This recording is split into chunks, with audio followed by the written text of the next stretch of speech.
déjà commencé à détruire. Hein. C'est la mobilisation sur place qui a fait que les tracteurs sont partis. Hein. La protection de la biodiversité, mangrove, forêt géophysique, forêt sèche-cala, des formes de botanique très très fortes qu'on a dit.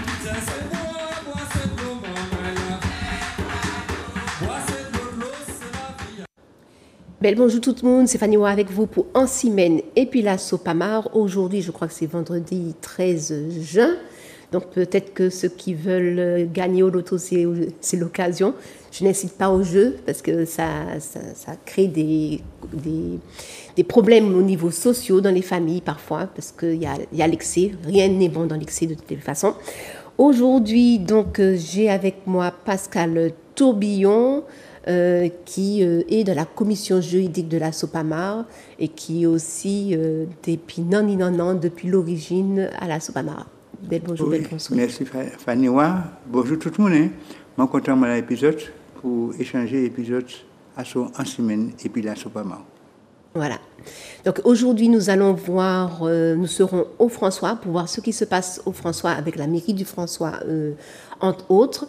Entre-temps, nous allons aussi parler du barrage de la Manzo, d'une victoire que nous avons eue, une belle victoire encore au François, une victoire juridique, donc une victoire de la Sopamar, mais une victoire en réalité pour l'écosystème de la Martinique. Donc, les victoires de la Sopamar, c'est les victoires pour l'écosystème de la Martinique.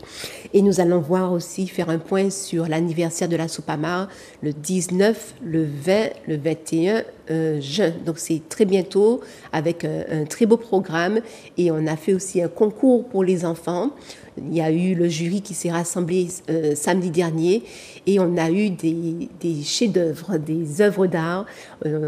Moi, j'étais tellement contente de faire partie du jury. Pascal aussi y était. Et franchement, nos enfants font de très belles choses et ont de bonnes idées. Ok, donc on va commencer par la victoire au François. Donc, je prends mes notes. Donc, voilà. Alors, victoire au François, c'est-à-dire que la Cour administrative d'appel de Bordeaux a rendu une décision sur l'appel interjeté par la commune du François. Donc, il s'agit en fait de panneaux photovoltaïques qu'ils voulaient installer sur une terre agricole. C'est quel quartier encore? C'est Pointe-Courchet. Voilà. Donc, est-ce que tu peux nous en parler, Pascal? Parce qu'en fait, oui. c'est une victoire. Oui. Voilà. Ah ben, nous avons dit que c'est une victoire pour la Sopamar. Nous comptons, mais c'est surtout pour un pays, une victoire pour la biodiversité, une victoire pour le pays. Mais il faut que nous disions ce qui a passé. Pour qui ça? La commune du François, mais avant de mettre à là, mais mettre à prendre la suite et aller dans le même sens. Ils ont installé des photovoltaïques à sous en zone naturelle, la pointe couchée. Et nous dit, monsieur, nous toujours dit oui pour le photovoltaïque, mais pas sur le terrain, pas au sol, pas sur le terrain. Pas, parce qu'au cas, l'homme était ça, nous savons, et nous, ça qui est passé, du COS. Du COS au niveau de là où il y a les dinosaures Génipa, en face, voilà, avant Génipa, entre Génipa. Ah ben, ils mettaient photovoltaïque là, nous pas même ça, si au cas fonctionner convenablement, mettez à, en pleine mangrove. En pleine mangrove, il était dit élevage joie dedans, mais nous va ouais joie, pièce joie pas dedans, et nous pas même ça, c'est qu'à jouer. Donc nous ne pouvons pas accepter qu'on a stériliser nos sols, stériliser les terres agricoles des fois, stériliser les zones naturelles, que l'on peut faire autre chose, qui sont des réserves de biodiversité, et puis on peut faire ça. Donc nous te disons, mais non, monsieur, il ne faut pas faire ça. Et c'était 3 hectares quand même. Et c'est 3 hectares. 3 hectares. 3 hectares. Et monsieur, il te dit, mais ça pas bon. Mais il dit, ah oui, mais ancien maire a fait, il ne peut pas, la compte de ça, ancien maire a décidé, et il décide. Donc, en résultat, donc là, il va aller, il va au tort, hein. Il va au tort. La ville de François, devant le tribunal administratif de Fort-de-France, il dit, on est tort. On ne peut pas faire ça là. Et parce que c'est en zone naturelle, et la CTM prend en décision qui a dit on ne peut pas mettre photovoltaïque sur les zones naturelles. Et puis ensuite, c'est là où dans le parc naturel régional de la Martinique. Donc on ne peut pas mettre tout ça. Donc il y a un bateau. Mais il pas de comprendre, il fait appel.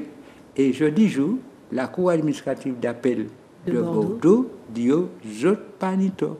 Donc a condamné zot, non seulement faut pas parce qu'il a modifié plus là pour te faire passer.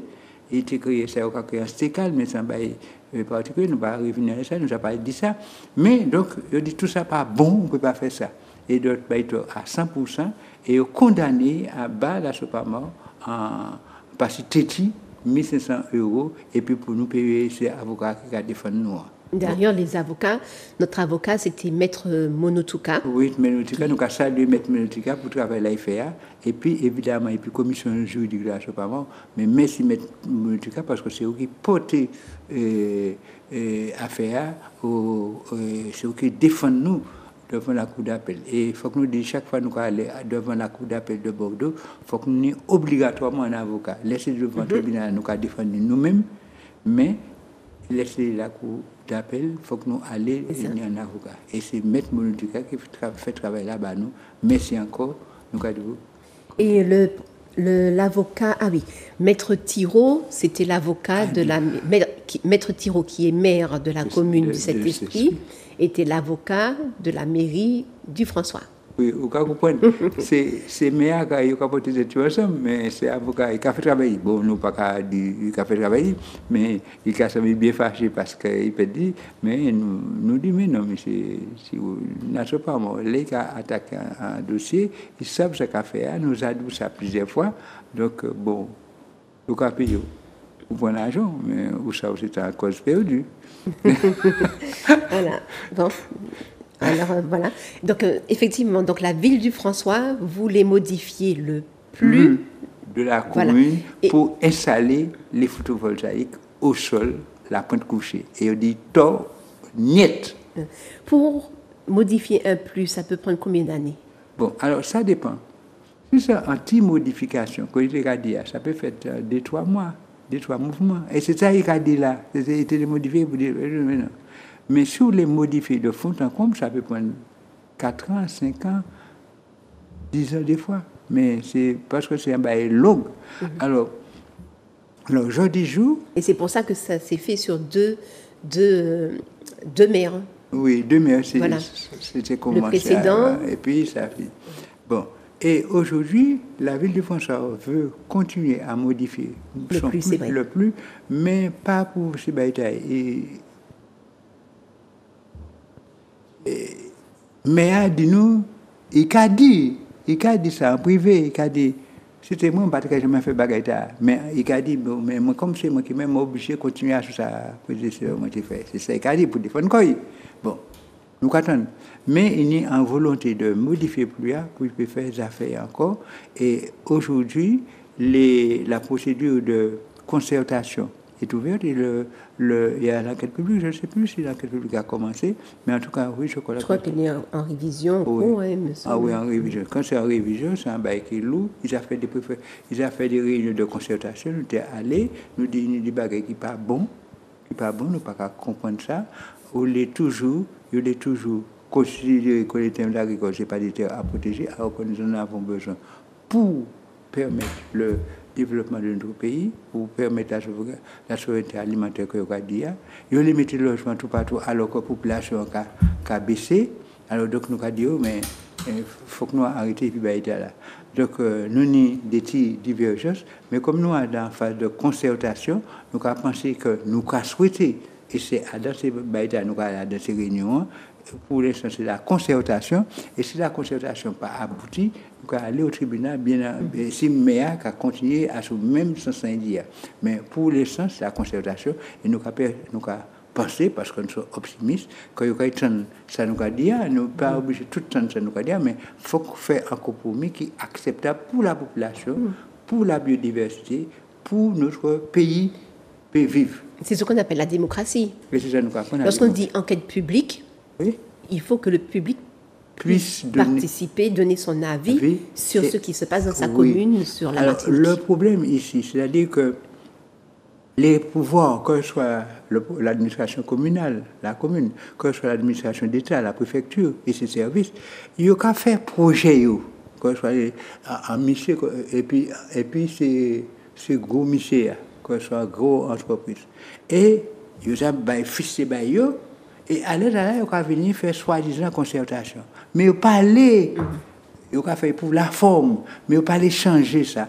On nous a dit, et la loi a dit, et la loi française a même dit, il faut qu'on fasse suffisamment bonnet pour prendre le temps de modifier ce qui peut être modifié. Mais si vous regardez tout le monde a fixé pour venir, la SOPAM il ne peut que, la SOPAM ne peut que dire non, niet, parce que ça ne dit pas bon.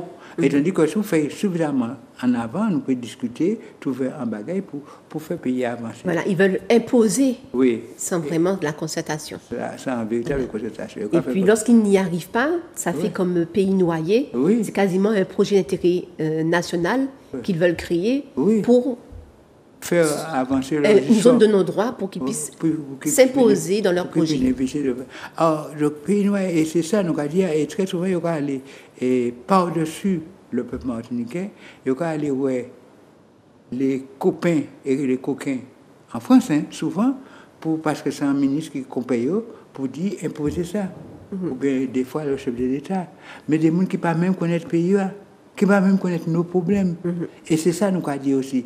Et nous avons dénoncé le fait que les bureaux d'études sont souvent des bureaux d'études qui sont venus du foie étranger et puis qui ne connaissent pas la réalité pays.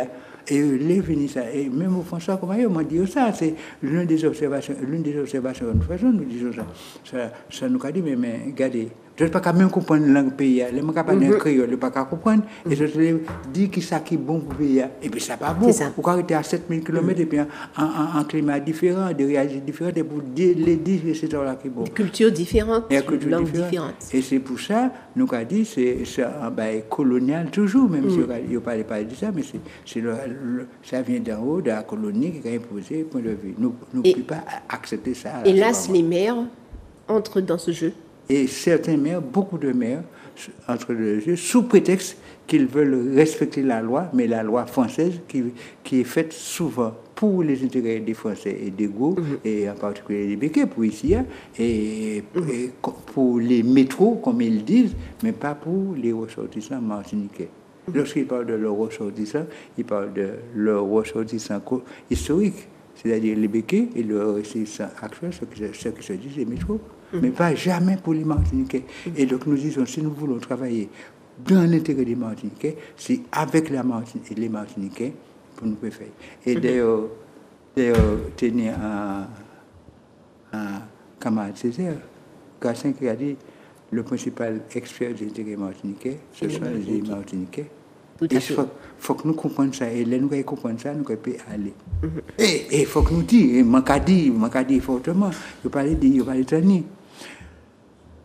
Souvent, les responsables que l'État français envoie en Martinique, ce ne sont pas les meilleurs. Qui pays était gardé les meilleurs. Les meilleurs étaient à l'étranger à 7000 km, à dans la colonie. Qui aurait envoyé les meilleurs de ces agents à l'extérieur. Non, c'est ça. C'est pas vrai. Donc il faut que nous comprenions que ce sont souvent des médiocres qui viennent ici. Non, mais vraiment, mais je les envoie. Et ils parlent fort. Hier soir, je les ai vus au matin encore. Ils parlent fort. Vous voulez qu'ils défendent la loi française, mais qui sont des médiocres souvent. Et qui ne la respectent pas. Il y a quand même quelques-uns qui sont quand même intelligents parce qu'ils sont venus, parce qu'ils veulent connaître autre chose que ce qu'ils voient de leur pays et qui sont contents de voir ce qu'il y a là et d'apprendre aussi. Mais ils ont un autre regard, un autre positionnement et une autre façon de faire. Et je les respecte aussi, je discute avec eux, mais je discute avec tout le monde. Mais je sais ce qui est mon pays, ce qui est moi. Voilà. Merci Pascal. Donc on parlait justement des avocats et pour nous soutenir, parce qu'on ne gagne pas forcément toutes les audiences, pour pouvoir faire des procès, il faut que nous fassions énormément de courriers avec accusés de réception. On a beaucoup d'administratifs à faire. Et donc si vous voulez nous aider, faire des dons, eh bien, on va voir sur les écrans comment faire avec Hello Asso. Donc, vous allez sur votre moteur de recherche, ça peut être Firefox, Google et tout, etc. Et vous tapez alors Hello Asso, H-E-2-L-O, Asso, A-2-S-O, Assopamar. Une fois que vous êtes entré là, vous cliquez 2 fois dessus, Hello Asso, et vous tombez sur la page de l'Assopamar. Donc là, il y a une toute petite présentation de l'Assopamar, qui est une association de sauvegarde du patrimoine martiniquais. Et après, vous pouvez voir en bas, pour adhérer à l'Assopamar ou pour faire des dons à l'Assopamar. Vous pouvez adhérer, c'est d'un montant de 55 €. Donc, on va voir la page suivante. Voilà, merci. Donc, pour adhérer, c'est 55 € l'année, c'est pas 55 € le mois. Vous pouvez aussi faire des dons mensuels, 5 € par mois, 10 € par mois. Mais vous pouvez aussi faire des dons ponctuels. Donc, l'Assopamar remercie grandement. Je ne sais pas si j'ai une 3e page. Vous pouvez aussi faire des dons aussi pour pouvoir nous aider à payer les courriers avec accusé réception. Donc, je ne sais pas si j'ai emmené la page. Voilà. Donc, Hello Asso, Assopamar, pour faire des dons, pour aider l'Assopamar à faire c'est surtout ça, hein, l'administratif. Et ça coûte cher, l'administratif. Nous essayons chaque fois que c'est possible et nous demandons à nos adhérents qui sont là. Et quand ils seront adhérents, ils vont participer au fonctionnement de l'Assopamar pour que nous soyons indépendants. Parce que si nous n'avons pas l'argent, nous sommes obligés de commander. Et l'Assopamar a toujours, pendant ces 45 ans-là, refusé de commander de l'argent. Alors donc, nous comptons sur vous, sur le peuple martiniquais, sur ceux qui sont à l'étranger aussi, qui soutiennent, qui connaissent l'action de l'Assopamar et sur nos adhérents pour nous soutenir. Et merci encore, merci à ceux qui l'ont compris, merci à ceux qui le font régulièrement. Et puis, ensemble, nous allons aller plus loin, nous allons aller plus fort. Voilà. Ok. Et donc maintenant, alors on parlait du plus du François. Oui. Donc la mairie du François qui veut modifier le plus pour arriver à ses objectifs. Il faut que nous jetons un coup d'œil aussi sur le plus de Fort-de-France. Donc j'ai emmené l'affiche, on va voir à l'écran. Effectivement, donc le Fort-de-France modifie son plus. Mais on ne va pas en parler grandement. On aura l'occasion de revenir là-dessus, puisque nous sommes aujourd'hui encore dans la phase de concertation. Et avant l'enquête publique, et au moment de l'enquête publique, nous aurons l'occasion de parler dessus. Il y a un autre plus qui est en cours de modification encore, c'est le plus de Rivière-Salée. Alors, c'est pour mettre le TCSP, hein, le TCSP à la croisée de Petit Bout, mais il y a une affaire coaching à Dabaïda, nous avons une occasion d'expliquer ça, et pour permettre que les distances, la construction par rapport aux voies publiques, parce qu'il y a une distance de 35 mètres à l'entrée des bouts, il y a au moins un pou, parce qu'on ne peut pas créer des dangers. Mais enfin, tout ça, nous avons vu tout ça, et on a dit, oui, ce n'est pas un gros bagaille pour Rivière-Salée. Mais les travaux qu'ils font à Rivière-Salée, là, entre le rond-point de Petit-Bourg et le rond-point de l'entrée de Rivière-Salée, est-ce qu'ils ne préparent pas le TCSP là? Alors, en fait, je pose la question, moi je ne sais pas. Je ne sais pas, nous n'avons pas de réponse. Je vais quand même poser la question à M. Mongis, qui est l'ingénieur. Parce que je vois qu'ils élargissent la route. Oui, si c'était surélevé comme pour surélever, mais là je vois qu'ils élargissent. J'ai constaté ça aussi. Je ne sais pas. Et nous avions dit lors des concertations que nous aurions souhaité que l'on fasse une voie réservée au transport. Et puis qu'il y ait moins d'espace pour la circulation privée. Et nous profitons pour le dire très rapidement, mais nous aurons l'occasion de le faire parce que nous sommes sur la cassette, nous le disons. Ils ne construisent pas des routes pour permettre au TCSP de fonctionner, c'est-à-dire les voies publiques de transport pour le transport public de passagers, mais pour permettre aux gens avec leur voiture individuelle de circuler simplement. C'est pourquoi j'ai dit simplement que pour Rivière-Salée en particulier, on aurait pu profiter pour faire 2 voies pour permettre au TCSP de fonctionner et puis laisser un seul voie pour avoir de chaque côté pour permettre les voitures individuelles. Aujourd'hui, il faut faire un seul voie par le TCSP et puis toutes 2 ou 3 voies par les bâches. Donc c'est encourager encore la voiture individuelle avec tout ce que ça entraîne de pollution. Et puis, nous va marcher sur la tête. Enfin bon, ça c'est autre chose. Donc, nous disons sur Rivière-Salée, donc nous sommes véatifs, comme sur François, comme sur Fort-de-France, pour lorsqu'on manipule les pluies. Et tu m'as dit avant l'émission qu'il y a justement une réunion publique concernant le SCOT. Oui. Est-ce que tu peux rappeler c'est quoi le SCOT? Oui. Et quelle est l'importance d'y participer? Bon, alors le SCOT, c'est le schéma de cohérence territoriale. Alors il y a trois documents de planification essentiels, mais il y a d'autres, hein, c'est au cas les documents. Il y a le SAR, le schéma d'aménagement régional, qui, pour toute la Martinique, qui a les grandes orientations pour la Martinique, pour aller vite. Ça, on peut faire, ça, on peut mettre l'agriculture. Et qui est à la tête du SAR? Le SAR, en principe, le conseil et la CTM. La CTM, ça a été fait par le conseil régional, mais c'est la CTM qui a pris le machin au travail. Mais ça date de très longtemps, mais c'est le SAR qui est en cours et qui s'impose. Et puis, en dessous du SAR, il y a ce qu'on appelle les SCOT, les schémas de cohérence territoriale. Alors, chaque comité d'agglomération a son SAR, c'est-à-dire le Cap-Nord pour le Nord, la CACEM pour le centre et l'espace sud pour le sud. Donc, vous avez vu, en haut, le SAR, intermédiaire, le SCOT, et chaque commune a un plus qui va organiser qui côté au cas planter, qui côté au cas faire route, qui côté au cas faire logement, qui côté au cas arrêter pour le développement de l'agriculture. Sauf Rivière Pilote, Diamant. Sauf alors Rivière Pilote est en train de faire son plus qui est dans quelques jours je crois prochainement. Ah oui. Non, c'est déjà fait et il aura Rivière Pilote aura un plus qu'il vient de faire. Alors les communes qui n'ont pas de plus, c'est Diamant, c'est Ducos, c'est ah oui parce qu'il y a une révision pour Ducos. Et puis il doit y avoir une autre commune encore. Bon, mais quand la commune alors le Diamant et Ducos, le Diamant et Ducos n'ont pas de plus. Donc par conséquent, c'est ce qu'il y a, c'est le règlement national d'urbanisme qui s'impose. Alors le règlement d'urbanisme, il a imposé quoi? Des poupanis plus, c'est eux qui là, c'est eux qui apprennent la main. Alors ça veut dire quoi? Ça veut dire que c'est le préfet qui a la main, en principe. Pour tout ce qui est aménagement, pour tout ce qui est permis de construire, permis d'aménager, tout ça, c'est le préfet. Mais le plus souvent, le préfet, parce que si c'est passé par l'instant ou bien parce que paresseux, le préfet délègue son pouvoir au maire.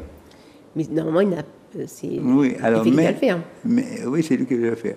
Alors, donc, c'est le maire qui fait, mais sous l'autorité du préfet. Et en particulier, si l'ADL, qui est le service de la préfecture, dit non, il n'est pas bon, en principe, il n'est pas pour faire. Il a bien un avis conforme. Okay. En principe. Mais bon, mais on en revient pour le SCOT, la réunion publique. Alors, pour le SCOT... sauf si tu voulais dire quelque chose par rapport... pour dire que pour pour Ducos et Diamant, nous avons écrit au préfet pour dire mais non, c'est pour dire pas ni plus, mettez en demeure de mettez plus parce que les pas ni plus, c'est vagabondage qui est en cours. Pourquoi? Parce que quand mettez les zones actuellement urbanisées, assez flou et ça permet de faire des bagailles. Et puis ensuite, le préfet n'a pas fait contrôler comme il faut, mais il a continué à vagabondager que ça a fait. Nous avons pensé ça pour Diamant comme pour Ducos. C'est un véritable laisser-aller. C'est pourquoi nous avons écrit pour dire qu'il faut mettre un petit peu d'ordre dans ça. Bon. Donc le SCOT.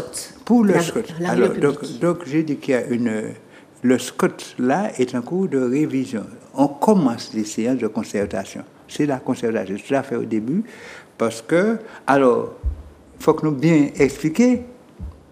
Nous dit qu'il y a 3 niveaux. Il y a le SAO, le SCOT le plus. et le plus. Alors, ça qu'il y a au niveau 3 étages là, le scot doit être compatible avec le SAO et le plus doit être compatible avec le SCOT.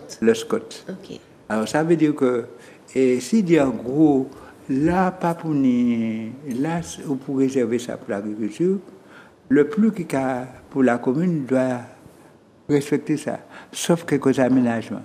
Il n'est pas obligé de conformer à 100% exactement comme il dit, mais il peut arranger, mais il ne faut pas aller contre ça il dit. Ok. C'est la différence entre compatible et conforme. Si c'est conforme, c'est ça moi dit pour faire. Les compatibles, oui, on peut aménager, mais on doit rester puis dans l'idée générale. Donc, le SCOT, donc, il y a un intérêt. Et qu'a dit pour ça, nous avons pensé pour Fort-de-France, Lamentin, les 3 communes qui sont dans la CACEM, les 4 communes qui sont dans la CACEM, c'est Lamentin, Chelcher, Fort-de-France et Saint-Joseph. Et donc, on voit les grandes orientations pour ça. Et pour cela, il y a des réunions qui ont commencé. Il y a eu une première qui a eu lieu à Fort-de-France. Hier, c'était au Lamentin et ce soir, c'est à Saint-Joseph. Alors, hier, j'étais au François. Ça se passe dans les mairies. Dans les mairies. Et je suis allé pour dire, bon, oui, d'accord, vous faites bien une réunion de concertation, mais il y a des points sur lesquels, comment vous dites que vous voulez qu'il y ait moins de voitures et que vous continuez à faire de grandes routes et l'autoroute. Là encore, l'autoroute, voilà une aberration. On dit qu'on veut faciliter le transport public de passagers. Mais au café, le TCSP, il y a 1 voie pour TCSP, il y a 2-3 voies pour les voitures individuelles. Donc, c'est au cas encourager les voitures individuelles. Si vous avez fait parking tout partout, que ce soit dans les choses qu'on vit dans les marchés, c'est pour encourager les gens à prendre l'auto, alors que ça nous a dit, c'est parce que ça coûte cher financièrement, parce que ça coûte cher écologiquement, ça pollue et tout le reste, il faut diminuer le nombre de voitures. Donc, c'est pas ça, on va faire le contraire de ce qu'on a dit. Donc, moi, je dis ça en particulier, je répète ça. Et puis ensuite, pourquoi vous voulez continuer à faire plus de logements alors que la population a diminué, tout le monde va aller. Donc, nous avons par exemple la population. Moins de 12 500 obèses, 15 500 logements en moins dans le territoire de la CACEM. Mais pourquoi on va continuer à faire des logements, tout ça? Il faut que nous réfléchissions pour le centre-bourg, ou les permettre revitaliser les centres-bourgs, ou qu'on fait toutes ces commerciaux. Les centres commerciaux. Les centres commerciaux à l'évitation. Même si vous êtes parti. Mais pourquoi les pouvoirs publics, tout ce qui est école, tout ce qui est lycée, tout ce qui est bureau public, pourquoi vous ne le faites pas? Si vous le faites dans les centres-bourgs, les gens viendront pour les centres-bourgs, viendront dans ces bureaux-là, et puis à ce moment-là, ils vont pouvoir faire leurs courses dans les petits commerces qui sont là. Mais donc, c'est toutes ces idées-là que nous voulons faire passer. Ce sont de grandes idées qu'il faudra mettre dans le SCOT, que nous espérons qu'ils vont mettre dans le SCOT, pour que les communes, lorsqu'ils vont faire leur plus, tiennent compte de ça. Voilà.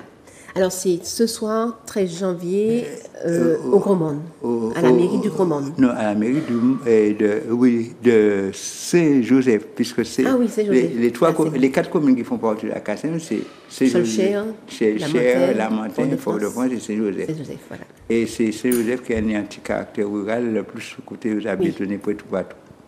Et Lamentin, quand les beautés, nous m'ont dit, mais je vais continuer à bétonner Lamentin, pas nous là. Bon, voilà. Voilà, donc on a fini pour cette première partie. Oui, donc c'est l'aménagement public. Nous avons vu ce que sont les plus. Nous avons pris les cas de ce qui se passe au François et à Rivière-Salée à Fort-de-France. Ça, c'est pour les plus. Et nous avons parlé pour les aménagements plus d'ensemble. C'est pour la CACEM qui est en cours. Mais nous sommes en phase de concertation et ça va durer encore. Ils disent qu'ils espèrent mettre un SCOT modifié pour la fin de 2026. Mais enfin. Bon. Ok. Mais l'année prochaine. L'année prochaine. Ok. Eh bien, on continue, deuxième partie. Donc, on disait, on reste sur le François. Et on va parler de ce qui se passe à la Manzo, c'est le barrage de la Manzo, avec entre autres la famille Dubrias, voilà, Pas la famille Dubrias, c'est Dumaine. C'est Dumaine et la Manzo, c'est une autre famille. Ok. Ben, on va voir pour la Manzo, et puis on va parler un petit peu pour Dubrias aussi, parce que c'est important d'aborder le sujet. Oui. Pour ce qui est la famille Dubrias, ça se passe au François, mais c'est le quartier Dumaine, au François. Qu'est-ce qui se passe? Monsieur Dubrias est agriculteur. Il est installé sur les lieux depuis une trentaine d'années. Il vit de l'agriculture. Il fait de la banane, il fait surtout. Bon. Mais, et son père, lui, comme lui, ils étaient membres de la SICA de Dumaine. SICA Dumaine, au François. Et, en tant que membre, son père était un responsable. En tant que, c'est pas encore, on va pas faire encore. Ça, c'est un autre côté, ça, c'est un autre côté. Nous, quand il revenir aller. Mais, donc, et il se trouve, un moment, il voit qu'on lui demande de déguerpir. Pourquoi? Parce qu'entre-temps,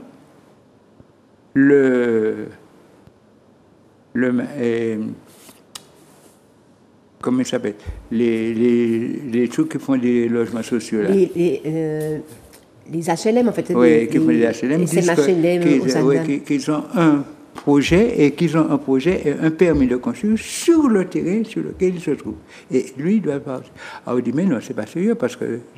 Alors, donc, nous avons... Pourquoi? Parce qu'il y a eu un trou de passe-passe. La SICA de Dumaine est devenue SICA Dumaine et Vauclin-François. Vous voyez, ils ont changé de nom. Hein? C'est toujours là, qu'on fait des trous de passe-passe. Et ça qui était Adam Dumaine, il a fait passer à Dumaine au François sans faire pièce carte formalité parce que SICA Dumaine et puis SICA Dumaine et SICA Vauclin François Dumaine. Donc c'est pas la même chose. Mais il y a un bail et puis terre. Alors ça veut dire que terre qui était M. Dubrias, mais non, ça passe à l'autre SICA, parce que c'est pas le même bail. Alors il a dit pas à comprendre, puisque il n'y a pas jamais vendu, il pas pièce acte de vote, alors donc tout en migmag en les baguettes là. Et puis la commune a dit oui, et la HLM en titre de propriété, il va m'en parler, donc mon baillot permis en les. Il a dit mais non, mais ça pas sérieux. Alors, donc il y a une double procédure, d'une part une procédure pour dénoncer la vente illégale qui aurait été faite, et d'autre part pour dénoncer le permis de construire qui a été accordé illégalement par la commune de François. Alors donc ça doit passer incessamment au tribunal, mais bon, on suit le dossier. Mais c'est un dossier qui est très délicat. Hein, bon. Donc, vous pouvez suivre la Sopamar dans les lives que Rosalie Gachette, la présidente de la Sopamar, fait sur le Facebook. Donc, si vous voulez avoir des notifications, vous cliquez sur la petite clochette pour avoir les notifications, pour savoir à quel moment la Sopamar est en direct. Et vous pourrez voir directement aussi sur le Facebook lorsque nous sommes sur le terrain avec la famille Dubrias et aussi donc la famille Granville pour la Manzo.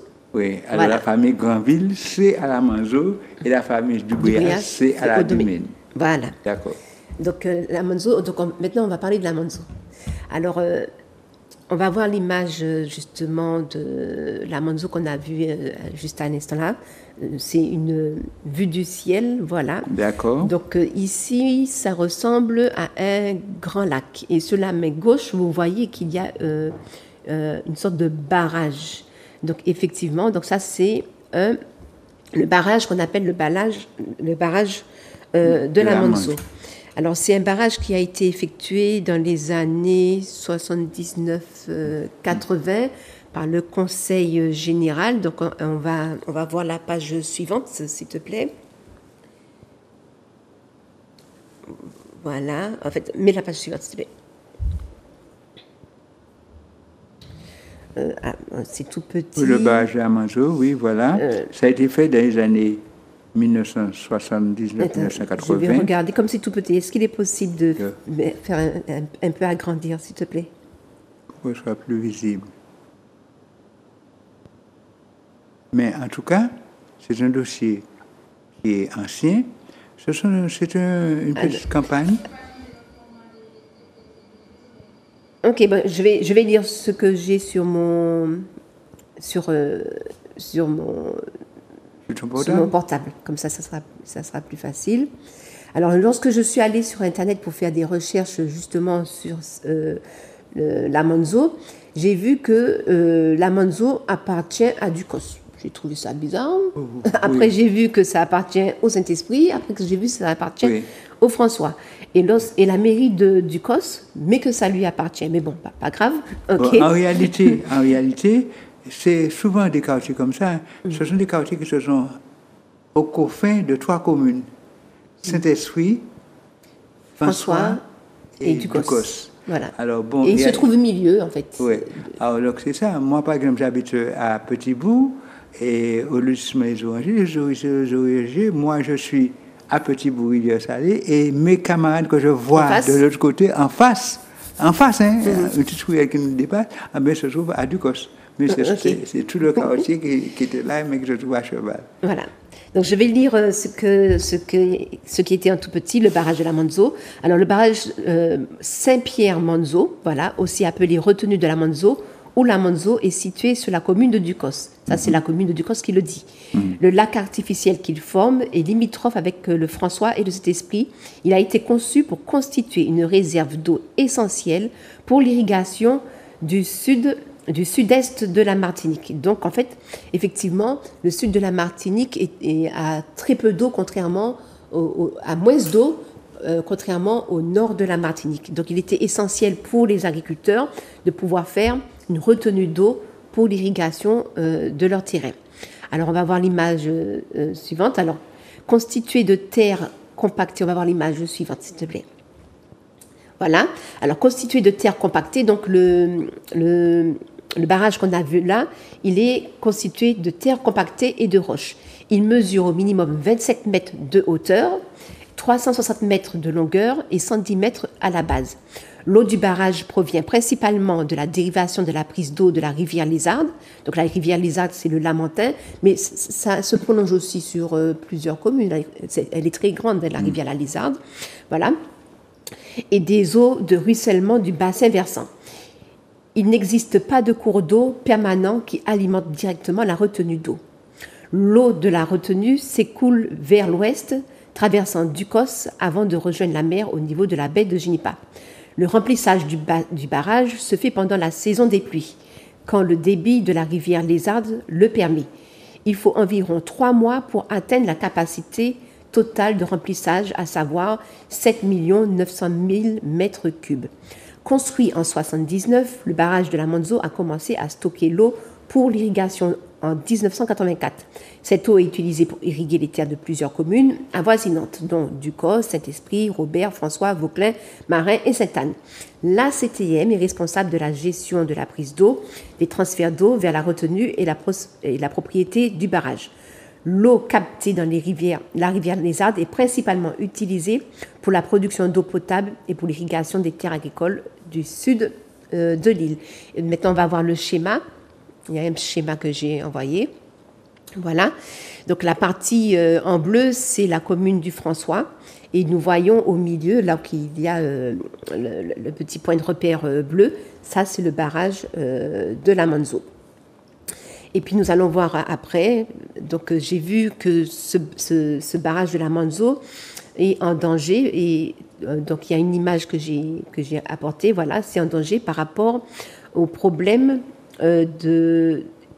d'étrophisation, c'est-à-dire qu'il y a trop de nourriture dans le barrage, ce qui fait qu'il y a une diminution de l'oxygène et il peut y avoir un danger sur la faune et la flore de ce barrage-là. Donc ces derniers temps, on voit qu'il y a un problème au niveau écologique, au niveau de l'écosystème de ce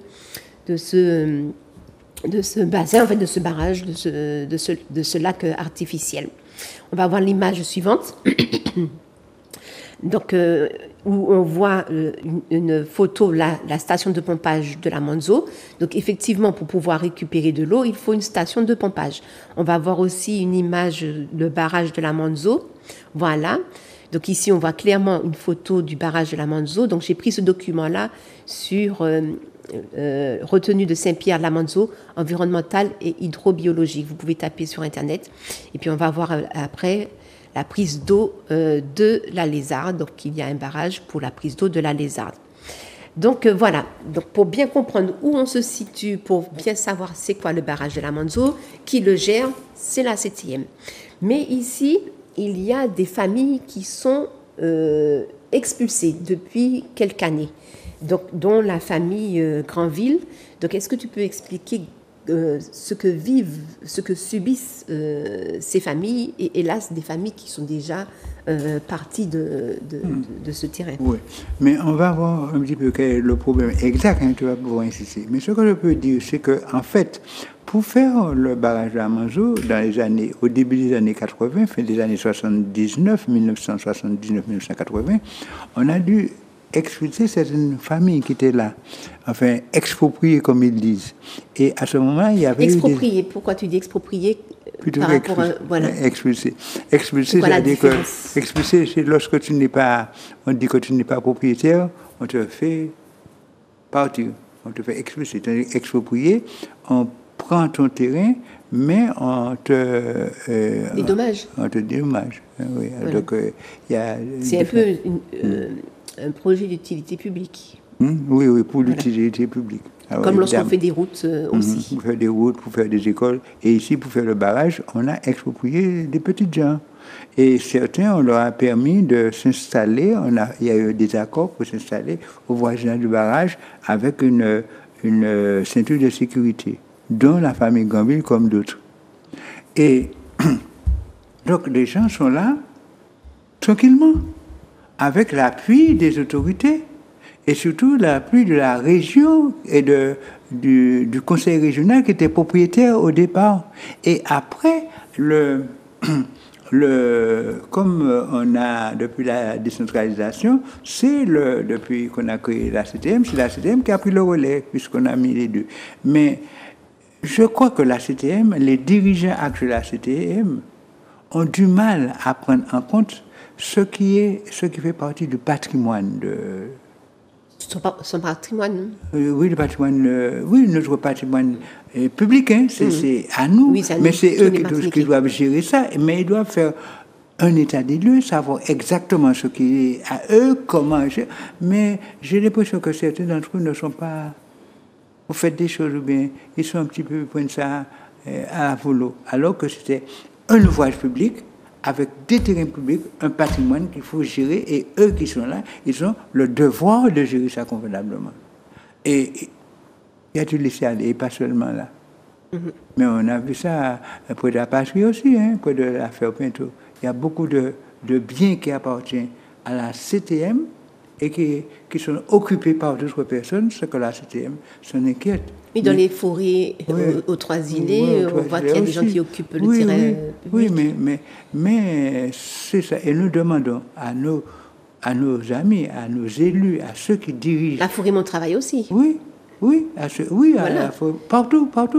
Mais c'est se laisser aller là. Mais ils ne sont pas conscients du bien public. Et c'est le bien de la collectivité, c'est le bien, et ils sont là, les élus qui sont là pour gérer ce bien-là. Et ne pas laisser que ce soit accaparé par n'importe qui. Et bon, voilà, malheureusement là. Et là, ce problème-là, c'est parce que je pense qu'il y a un laisser-aller, une carence de la CTM qui fait que ça. Bon. Alors, le pouvoir, le marché Granville, exactement, explique bien ce qui arrive à la famille Granville aujourd'hui. Tu peux l'expliquer. Voilà, alors, il y a la municipalité, sous l'impulsion du maire Antiste, qui a engagé des procédures d'expulsion. D'expulsion.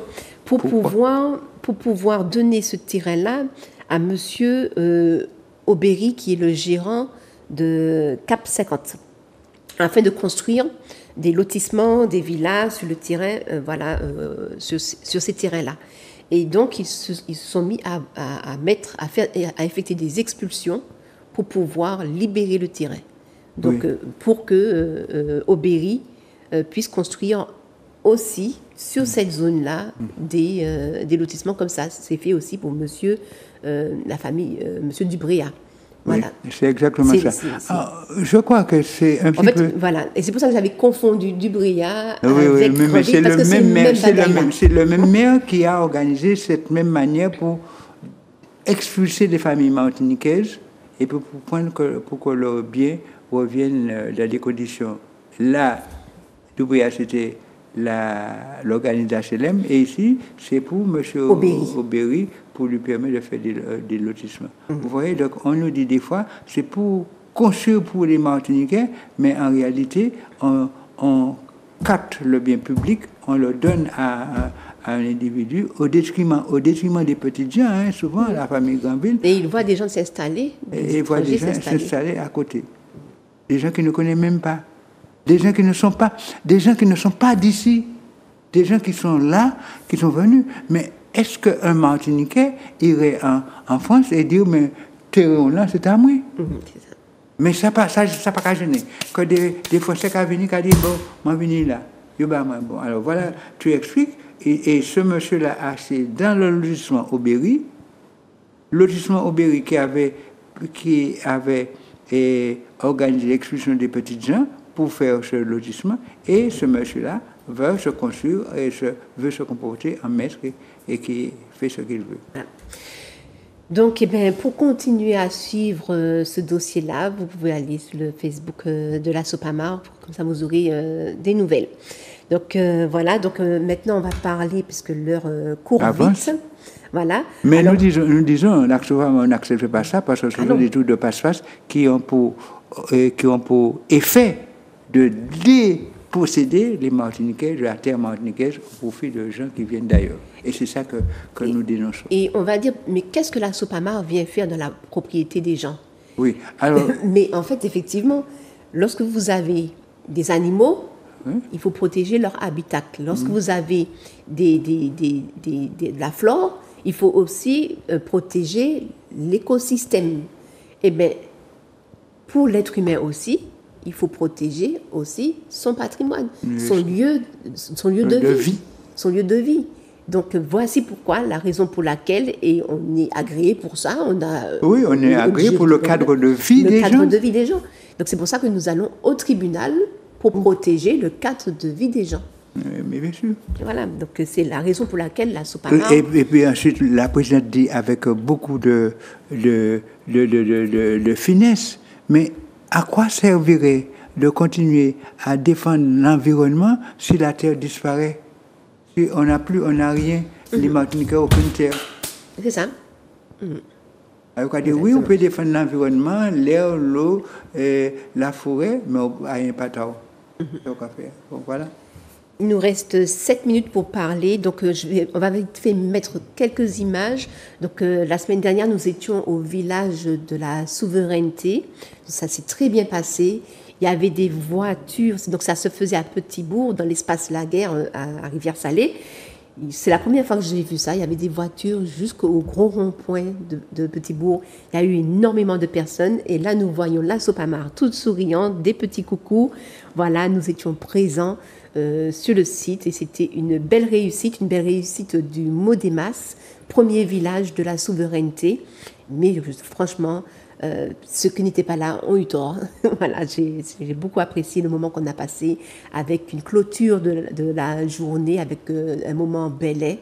Donc c'était vraiment un très bon moment et on attend le deuxième village.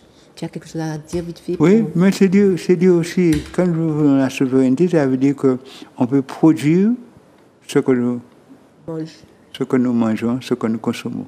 Et c'est ça le village de la souveraineté. Nous serons souverains lorsque nous serons maîtres chez nous et que nous allons pouvoir dire c'est ça mon café, c'est ça que mon bas pays à manger, mon bas peuple à manger parce que c'est moi qui a produit et puis le peuple qui a mangé ça mon café. C'est la souveraineté aussi. Voilà, économiquement aussi. Économiquement, quand on dit souveraineté économique, souveraineté alimentaire, souveraineté économique, hein, c'est nous oui, pour la santé. C'est ça nous voulons. Et c'est ce que ce village a voulu démontrer. Alors aujourd'hui, il se déroule sur le même espace la guerre et le séminaire, les assises contre la vie chère. Alors évidemment, là encore, aujourd'hui, je suis passé juste avant de venir ici, il y a une foule de personnes, beaucoup de personnes qui discutent avec quelque chose d'international, alors que c'était populaire et martiniquais, mais là, ici, c'est populaire, martiniquais et international. On a des gens de Guyane, de Réunion, de Guadeloupe qui sont là, mais aussi des martiniquais. Et c'est sur 2 jours, c'est aujourd'hui et demain. Aujourd'hui et demain, pour dire que nous voulons, parce que nous voulons lutter contre la vie chère, et ce n'est pas les gens qu'on poursuit parce qu'ils luttent contre la vie chère, c'est les gens, et nous devons encourager ceux qui veulent construire pour que la vie soit moins chère en Martinique. Mais construire pour la vie chère, ce n'est pas simplement lutter contre les prix, mais c'est pour les salaires des gens, mais aussi pour la production martiniquaise, la souveraineté, comme on a développer la production locale. Ok, donc on va commencer maintenant pour l'anniversaire parce qu'il nous reste 5 minutes. Oui. Donc on va mettre l'affiche de l'annonce de l'anniversaire. Donc est-ce que tu peux mettre à l'écran s'il te plaît? Donc l'anniversaire, voilà, merci beaucoup. Donc l'anniversaire de la SOPAMA, à chaque fois, on l'a souvent reporté. À chaque fois, vous avez entendu Pascal et moi dire l'anniversaire c'est tel jour, tel jour, tel jour. Mais bon, on doit recommencer, on a repoussé. Et finalement, ça se fait. Donc les 19, 20 et 21 juin, donc sous la présidence d'honneur de Henri-Louis Régis, qui a été président de la SOPAMA durant 25 ans, et le Coubarier étoilé Garcin Malsa. Donc nous allons voir maintenant le programme vite fait. Donc on a emmené aussi le programme. Donc ça se fait sur 3 jours. Alors 45 ans, écologie en pays dominé. Voilà, sous la présidence d'honneur de Garcin et de Henri-Louis Régis, je l'ai déjà dit ça. Et puis, donc, la première journée, le 19 juin, là on a mis le 20 juin, le 19 juin, ça se fait au Lamentin. Est-ce que tu peux nous en parler, Pascal, pour le 19 mai, en 1 minute 30 secondes? Oui. Le 19 juin, c'est en réalité au prêcheur. Au prêcheur, okay. Qu'est-ce qu'il y aura là? Le thème, c'est les risques majeurs, et en particulier comment ménager le territoire pour permettre de vivre dans un pays à risque. Et donc, il y aura ça, il y aura visite de terrain, les enfants qui vont discuter pour tout ça. Et puis ensuite, et ce qui est important, comme il y a le risque volcanique, il y aura un jumelage entre la ville du Prêcheur et la ville du Diamant pour savoir, en cas de risque volcanique, où évacuer la population. Et la ville du Diamant, comme la ville de Vauclin, sont d'accord pour être des villes d'accueil. Et la ville d'accueil sera donc un jumelage officiel. Ok, d'accord, mais super. Donc ça, c'est pour le premier jour au prêcheur. Au prêcheur, le 19, voilà. À partir de 9h au prêcheur, 8h30. 8h30 au prêcheur. Le rendez-vous au prêcheur le 19 juin. Ensuite, le 20 juin. Le 20 juin, on est à 2 endroits. Le thème du 20 juin, c'est l'écologie décoloniale. Il ne s'agit pas de dire que nous sommes en écologie, mais l'écologie chez nous, ce n'est pas l'écologie chez les Français. Ne pas considérer, l'écologie ne peut pas considérer que la France, l'Europe soit le centre et que les autres, c'est la périphérie. L'ultra-périphérie, c'est idiot. Mais nous sommes aussi un centre. Et donc, c'est sortir de la colonialité. Et donc, nous disons l'écologie décoloniale. Il y a 2 choses. D'une part, le matin, nous serons au Morne Rouge, en collaboration avec le député du Nord. Il y aura un colloque international avec tous les grands qui penseurs, c'est l'aspect théorique, qu'est-ce que c'est la décolonialité, comment ça, qu'est-ce que ça fait, et quels sont les exemples. Donc, ce sera ça, le matin. Et l'après-midi, nous aurons d'une part, à partir de 14h30, les enfants, une exposition de dessins d'enfants, dont parlait Le Fanny concours, Wa, de concours, des dessins qui sont des dessins extraordinaires. Et ils seront récompensés, ils seront primés, ils auront des prix. Et puis après, donc à partir de 14h30, au hall de la mairie du Lamentin, 14h30. Et à partir de... Donc ça c'est pour les enfants. Nous invitons tous les parents à venir à les enfants parce que les enfants qui sont primés, et là, tu parlais des beaux dessins que tu as vus. Et ça, ils seront récompensés là. Et tous les enfants auront un cadeau. Mais il y aura une exposition. Nous voulons que leurs dessins soient exposés pour que le rôle de la mairie, pour que les gens voient ça. Et nous demandons à notre service de communication, mais aussi service pour qui s'occupe de ça, pour qu'on puisse avoir la mairie. C'est déjà Donc, il nous reste 1 minute. Et puis, le soir, à partir de 18h, en soirée, nous aurons plusieurs choses. Et les prises de parole des présidents d'honneur, les hommages pour les 2 présidents, le premier président qui était M. Théodose et la première présidente qui était Jacqueline Petitot. Et puis ensuite, il y aura une conférence à 2 voix ou à 3 voix, toujours sur l'écologie, pour voir concrètement comment on fait de l'écologie un pays décolonisé. Écolonisé. C'est pourquoi nous avons appelé ça écologie en pays dominé. Comment nous pratiquons, et puis il y aura des témoignages, etc. Et puis le samedi, nous serons sur le terrain, là que tu connais bien, à Cœur-Boudiki, pour voir d'une part tout ce que l'on fait là, en forêt, comment la forêt est atteinte par les aménagements qui sont faits là, et dans des conditions désastreuses. Et puis ensuite, nous aurons toute une discussion sur la problématique de l'eau et de la forêt. Et puis on va finir, comme c'est la fête, on va finir en musique. Voilà. Donc 45 ans de la Sopamar, 19, 20, 21, prêcheurs, Lamentin, Saint-Joseph. Oui. Et j'ai oublié. Et Morne-Rouge. Morne-Rouge. Voilà. Donc on vous attend. Bon, il nous reste même pas quelques secondes. Donc tu veux conclure vite fait pour la Sopamar, pour l'anniversaire? Merci à tous d'être là avec nous. C'est épisode nous faut. Venez là et puis nous combattre, nous goumer, là et puis nous fêter, nous souhaiter que là et puis nous pour nous être plus fort, pour nous aller plus loin encore. Voilà, alors venez avec nous pour passer de très bons moments ensemble. Et le 21 juin, c'est leur fête de la musique. Mais nous, on va fêter l'anniversaire de la Sopamar. Et chaque jour, nous essayons d'avoir un petit espace culturel et musical. Voilà. Parce que c'est la fête, 45 ans, ça se fête. Voilà.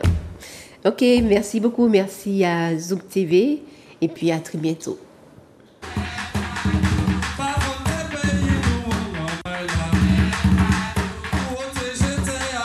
Vous avez déjà commencé à détruire. C'est la mobilisation sur place qui a fait que les tracteurs sont partis. De protection, de biodiversité, mangrove, forêt géophysique, forêt sèche, des formes de botanique très très fortes comme on a dit.